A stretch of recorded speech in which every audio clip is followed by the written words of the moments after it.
open up the floor for questioning. Well, first things first, man. How's it feel to take on the #1 team? I know you guys played well at their house. Was this an upset? This wasn't an upset, was it? I mean, in our eyes, I don't know about them. We expected to win. I mean, we knew they were the #1 team in the nation, and it's an upset. But we know the capabilities of our team, and we know that we can go out and beat anybody. Yeah, just coming off the last time that we played them, it was a close game, and we felt like we had them beat at their place. So being able to beat them here is definitely a good feeling, I guess. Travante, this is for you, but it seems like you guys were basically playing a basic fundamental game. You really weren't doing anything fancy. Looks like you were just putting a strong emphasis on defense. It looks like you were moving the ball well. I mean, what are some other things that you think you guys were out there doing well to make this win? Well, we wanted to, coming into the game, we know last time the MVP was Andy Abbey. He was a real good player, so we wanted to control him and get him off the 3 line. So a lot of it was just personnel-based, and we just wanted to just be good on defense, strong, stay there because they come hard in the rebounds and stuff. So I thought we talked really well on defense, switching and everything, like the game plan the coach put together. I feel like we executed it pretty well. Now, question for you, Brandon. You guys are already going to the GNAC tournament, so what type of win does this bode for you guys going on? It's a big-time momentum shift. When you go into the tournament playoff time, you want to be playing your best basketball, and I think that's something we need to do. And if we can get a at-large bid to the national tournament, that'd be nice. But yeah, we're all about momentum right now. Brandon, this is a two-part question for you, but it seems like your three-point shots, pretty much from the top of the key, had a nice little push on them. But tell me about that, but also just tell me about how you guys attacked the three-point, the three-point baskets. Because it seems like this turned into like a long-distance affair. Well, they play a pack line defense where they really don't let you drive it so much, so that opens up a little bit of threes. So we're lucky enough to knock them down tonight. And your shot, like I said, it seemed just like a nice little push. Thank you, appreciate it. I mean, it was effective, but I mean, I just noticed that was a push? Yeah, I mean, it's just Ugly shot. Oh, you don't like the shot? No, I like it. It seems like I looked at it and I said, that's really effective because, I mean, he's just putting his wrist into it. He's not getting it arc on it, but it's just... Oh, yeah. I've always got a lot of art. As long as it goes in for me, I'm cool with it. Let me ask you guys about simply Nanook Nation tonight. I know you guys have been waiting for that crowd all season long. What was it like tonight, feeding off that? It was fun, definitely. And then I just think that just helped us, big shots or big stops. They just brought the loud noise and everything, so that definitely helped us. it was a great time. It really was a great time. I feel like it was good for the university, good for everybody here, good for this program.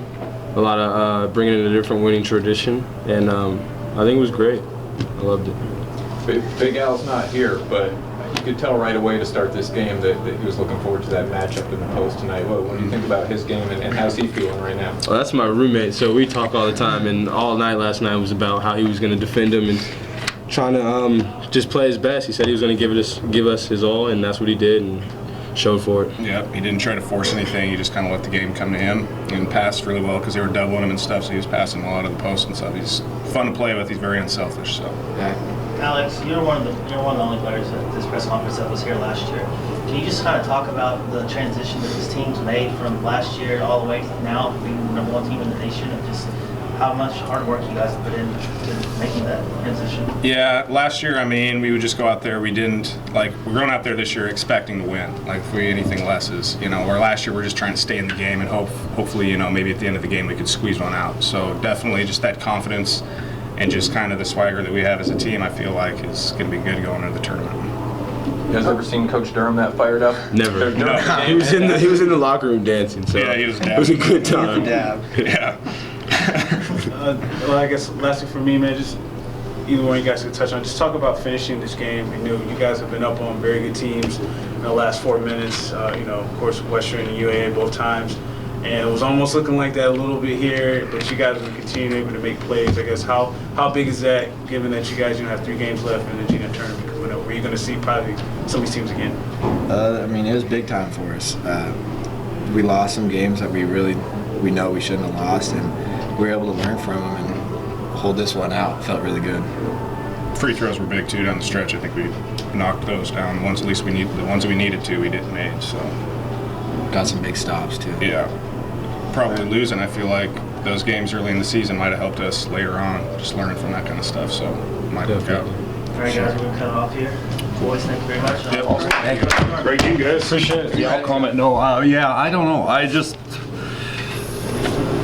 kind of felt it slipping late, and we just seemed to, I don't know, we just seemed to make kind of big shot after big shot, and made our free throws, and got a couple stops late, but I thought our zone late in the game helped. I thought Omlad fouling out helped too. We were having a tough time with him, but yeah, it was. You know, we finished it off. I mean, we deserved. We started great. Trying to fight them off the whole second half. It's not easy playing with the lead, and then found a way to hit a few big shots late. We had nice contributions from the bench guys. Sometimes it might not be that many minutes, but Zach Peterson gave us a couple big minutes late. Neil Chavez did, and Alex Duncan probably played his best game of the year. So we got some nice contributions from the 9 that played. Coach, just one question real quick, and the guys touch upon this, but what was the key to staying focused in a game with this type of atmosphere against this type of opponent?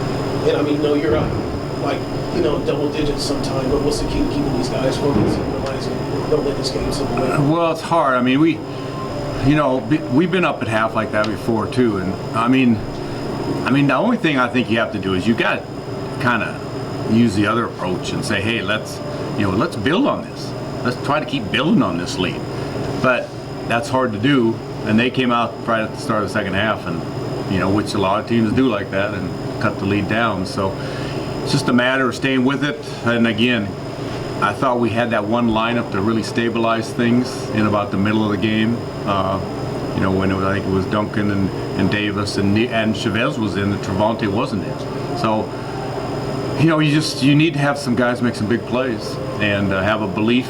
This team did believe. We talked all week. That's the number one thing. If you're going to have a big upset, you got to believe, and they definitely believed that they could win tonight. So I have a question. You guys are already going into the GNAC tournament. So what type of victory does this bode for your team moving forward? Well, we've been trying to stay under the radar. We've kind of talked about, let's just stay under the radar. We're maybe not getting the respect we should, and let's just kind of stay under the radar. And then tonight before the game, I told them, guys, we can't stay under the radar anymore. We got 2 weeks left. We're ranked 12th in the West. We need to finish strong here if we want to extend our season another week. We've got to extend it. One of our goals is GNAC tourney. We want to extend it another week. This was a good start. Let's talk to me about finishing though. You guys been here before, like you said, you felt it slipping away, and of course we've seen that happen where it did slip away this night. You did against a very good team. I guess how do you, just build off of that, closing out not only this game, just the regular season. Has this team kind of grow up tonight, maybe? Yeah, I mean we talked to. I mean that win in Billings after losing Thursday night. You were there. Had to get up the next morning. Lost to your rivals, turn around, play in the afternoon, 3:15 game here. That was pretty big. That was pretty big, and that showed me some things. That showed me some things about this group. And at that point, I mean, they knew what was coming.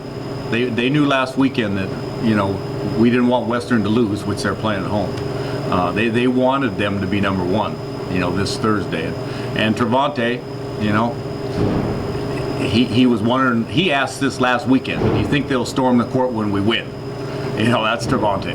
And so we had a mini storm, right? A mini storm. Yeah. But yeah. No, this is a group that loves to play. I mean, they've won 18 games. They show up and compete. We've lost a couple tough games, but they're going to keep competing. We got 3. They're going to keep competing till it's over. Coach, last year your team only had 7 wins. Now, a year later, you guys have already tied the single season record for most wins underneath you here. What's really been the difference this year between last year's team and this season? I think it's a mix. We did have some guys that, we made some changes. We did have some guys that played a lot last year. I mean, tonight, Alex Duncan, being our point guard last year and played all the time. I mean, that tonight was huge. I mean, he'd been in that situation, and now Mir, being a year older, and then the addition of Kaba and Davis and Travante Williams. Those 3 right there. You bring in 3 starters. you know, and they add what we needed. We wanted, we wanted character guys, toughness. We needed toughness, and those three guys bring that. Maybe you touched on Tanner earlier, and I know a lot of attention when you mentioned Western Oregon, he wasn't ideology. Yeah. But talk about how Tanner Allman can just frustrate an opponent. Well, he did, and he's a transfer back. He's, they got 4 stars back, and then they had Omlad, who's from Monmouth, and transferred back. He was at Army last year, and he's just he's only 6'4", but he's left-handed. He's left-handed. He's left-handed, and we know that. And he still goes left, but he's just a tough nut. I mean, he had a huge. We didn't really didn't have an answer for him. Obviously, you got to look at the job we did on Egvy with the double teams, 2 for 11. I mean, that's the MVP of the league, and then Wiley and Alexander too. I mean, we did a pretty good job on a lot of their key guys. All right. Okay, we'll end here. All right, guys. Coming out. Yep. See you next Saturday.